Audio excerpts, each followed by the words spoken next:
All right, sports fans, how's everybody out there doing? William Martin coming at you one more time here on YouTube with another edition of the 300 Pounds of Sports Knowledge podcast. Now, heading into this American League Championship Series, I expected it to be a dandy. I talked about it, and it lived up to the billing.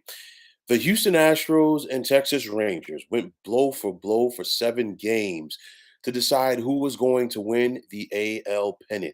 And when it was all said and done, it was the Rangers who won out in 7 hard fought games. For the second time in Major League Baseball history, the road team won all 7 games in the series. And each time it was the Astros who were involved. We saw them lose the 2019 World Series to the Washington Nationals in the same fashion, and they did it again in this series here with the Rangers.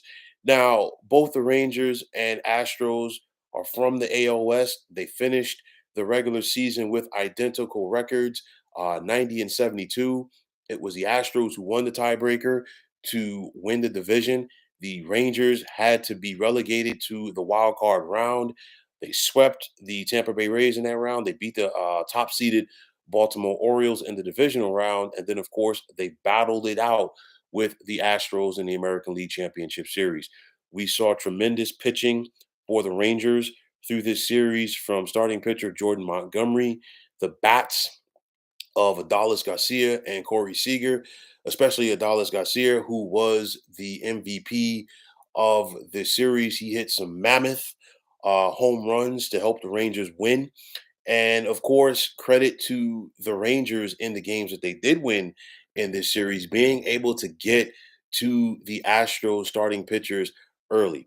You think about it from the Houston standpoint, the defending World Series champions were no pushovers either.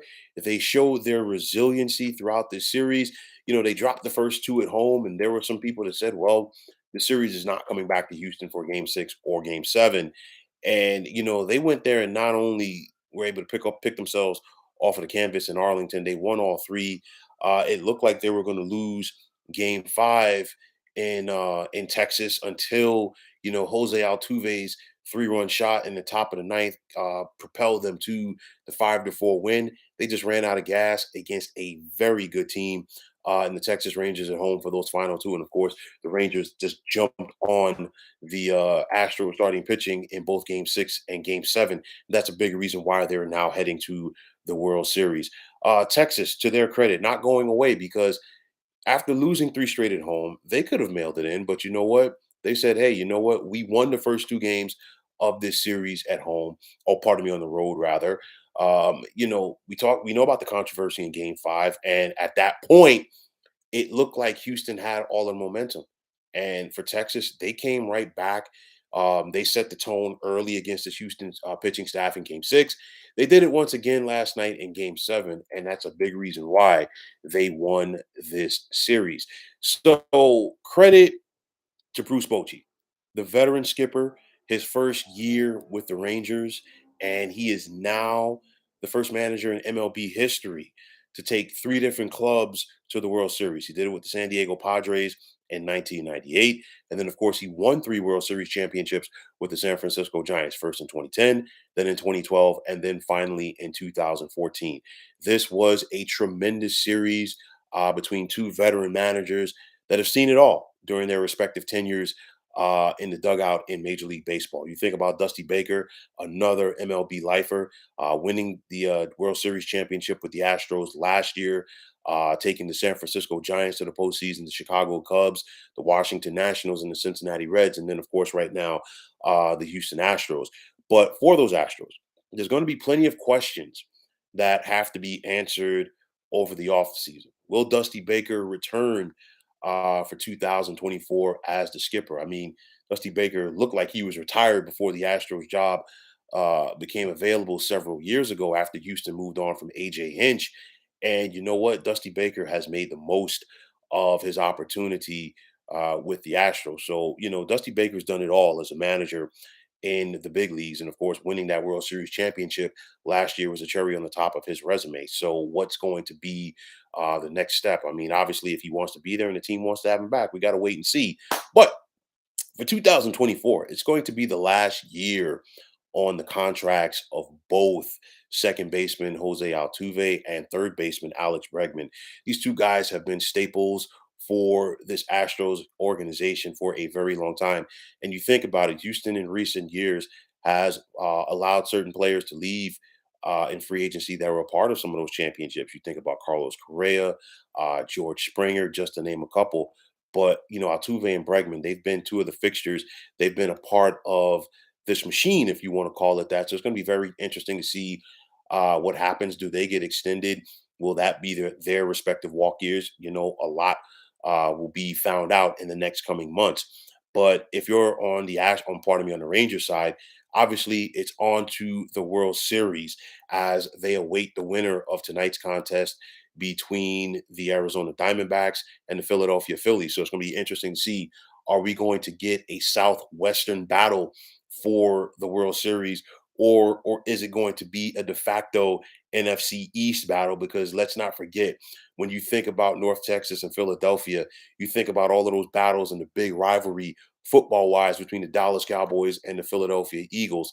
So it's going to be interesting to see how this plays out, in the next couple of hours to determine who is going to be the opponent of the Rangers come the full postseason. And obviously for the Rangers, they're looking for their first World Series championship. They made the Fall Classic in both 2010 and 2011. They were as close as a team could be in 2011 to winning it all. Obviously, none of those players on that team, nobody really affiliated with that Rangers club, is still around now. But you just think about it, they lost an epic to the St. Louis Cardinals. They had the Cardinals on the ropes rather. It looked like the Rangers were about to wrap things up altogether before the Cardinals rallied in Game 6 to force Game 7, and of course the rest is history. But nonetheless, this Rangers team, you got a lot of blends. You have a blend of a lot of veterans and youngsters that it's really coming together. And that's the thing about October baseball. Everything coming together at the right time. And I think everything is coming together right now for the Texas Rangers, which is why they're 4 wins away from winning the World Series. The Rangers were a team that you could see late in the season. They had what it took to make that run to get to this point. They had a slump, you know, towards the end of the season, which was a reason why they didn't win the division. But I think them going to the wild card round, getting right against the Tampa Bay Rays, they got their swag back. They were able to go through the Orioles and then, the epic that we just saw with the Houston Astros. So obviously the Rangers have more than a puncher's chance come World Series time. But make no mistake about it, this was a dynamic series, a phenomenal series. Both of these teams played like champions. Both of these teams had what it took to not only win this series, but also win it all. But of course, at the end of the day, only one team can have the privilege of being American League champions for 2023. That recognition will definitely go to the Texas Rangers. And they're obviously not just settling for a championship in the American League. They're looking to win it all. So let's see what the Rangers can do in time for the World Series. So, folks, that is going to wrap it up. And as always, I want to take this time out to thank you for tuning into the 300 Pounds of Sports Knowledge podcast here on YouTube. I want to take this time out to thank all of you fine folks out there for tuning in. And if you have not already, please feel free to subscribe to this channel. Now, if you're on the X, formerly known as Twitter, please feel free to follow me at 300 Pounds of Sports. And like I always say, if you follow me, it'd be my pleasure to follow you right back. There's also the sports discussion group on Facebook at the Sports Depot 365. Now you can check it out. Drop a line and be a part of one of the better sports debating sites going on social media. So once again, fine folks, my name is William Martin, and I am signing off. And I'm saying take care and have yourselves a wonderful day.